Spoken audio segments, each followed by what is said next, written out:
This is the culminative effects of the fall of the Roman Republic. The key to this one is that the fall of the Roman Republic came from many different components. You can argue that it was separate components. We talk about the key figures, but what I prefer to do is discuss the fact that they all built off each other towards the fall of the Roman Republic.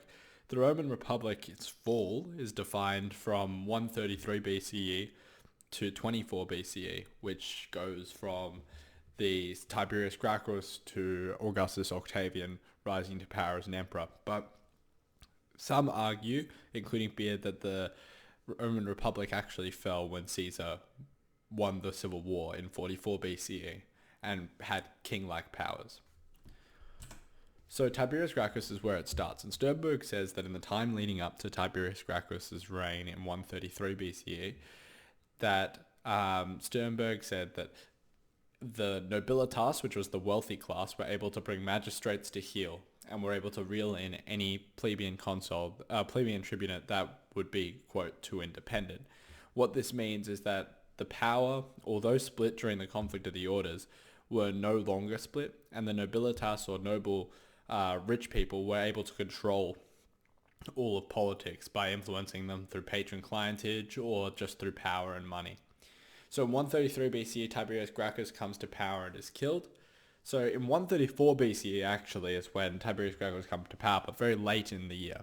133 BCE is killed, but he is killed by the Senate, which is a key thing because it talks about political inequality between the two.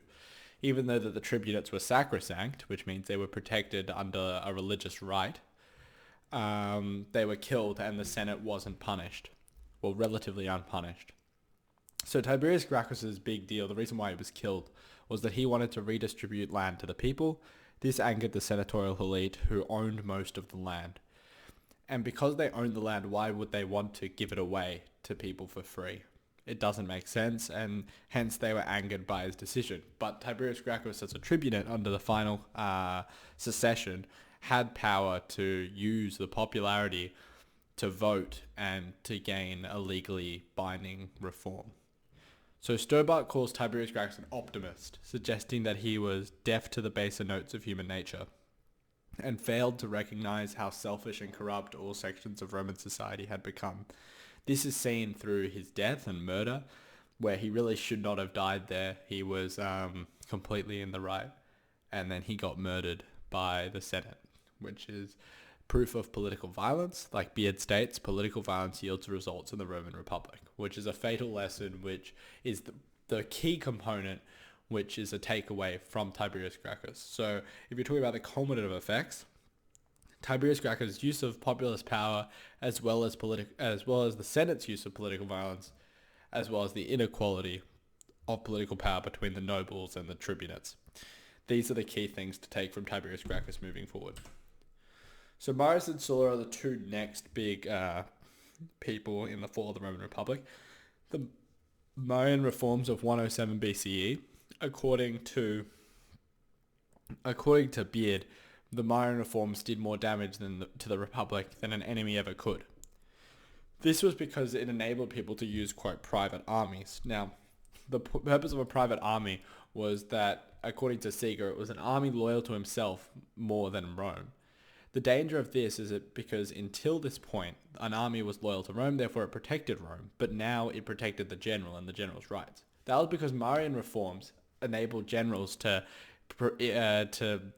give their soldiers portions of land or loot that they deemed adequate. And this meant that they could buy loyalty. This also meant that people would transfer between armies if they wished, or if they thought they would get paid better by a different general, which means that it really came down to who gave the most land to the soldiers. And it really, you can see how that leads to corruption. So after Sulla marches on Rome in 88 BCE, he leaves in 87, and Marius reclaims consulship for the fifth time. He had 5 consulships, which is a big thing because that's against the rules. Marius then dies in 86 BCE, and Sulla returns in 82 BCE in the same way, where he marches on Rome and kills a lot of people. He introduced prescriptions where both Appian and Plutarch agree anyone could be killed anywhere. And the thing was that once Sulla was in power, he wanted to make it so that people couldn't do what he did. He saw the dangers of what he did. And Syme states that even Sulla could not abolish his own example, that no one could change what had happened here. Everyone saw that throughout history. And that's the key takeaway from Marius and Sulla, that, quote, Carson says that the path for ambitious men had become clear. There was now a clear path to power in Rome, that you could use a private army to take Rome, and no one could really do anything about it as long as you had the popularity. And what proved most enduring was Sulla's example, and he attributed to nothing but the sum of human misery. That's according to Brunt. So that's the key takeaway there.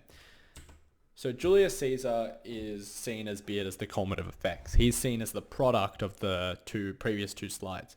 So Caesar became consul in 59 BCE. This was after the first triumvirate was forged. Now the first triumvirate was forged between Crassus, Pompey, and Caesar. Now Crassus and Pompey were both influential and powerful men in Rome. Caesar wasn't. He was young.